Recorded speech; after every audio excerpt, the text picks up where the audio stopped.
Hello viewers, আসসালামু আলাইকুম। প্রতিদিনের মতো আবারও নতুন একটি ব্লগ নিয়ে আপনাদের সামনে হাজির হয়ে গেলাম। আজকের ব্লগটা আর কি দেখতেই তো পারতেছেন, দৃষ্টিরা এখন আসলো আমাদের বাড়িতে, সেই ব্লগটা আপনাদের সাথে শেয়ার করতেছি।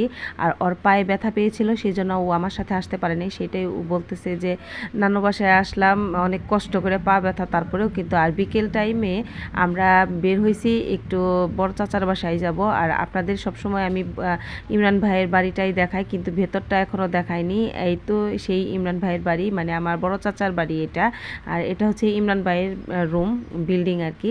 আর ভেতরে আরেকটা ভাই আছে, আমার বড় ভাই আমিনুল, তার বিল্ডিং ওই পাশটাতে। আর উঠানে দেখি তিল শুকা দিয়েছি, তিলগুলা দেখতে পাচ্ছেন কি, এগুলা হচ্ছে পিঠা বানায়। আর আমাদের কাকাদের কোনো কিছুই কিনে খেতে হয় না, যদি ইচ্ছা করে সবই এখানে চাষাবাদ করা যায়, কিন্তু অত পরিশ্রম বলে খুব একটা করে না, কিন্তু যতটুকু সম্ভব করে ফেলে।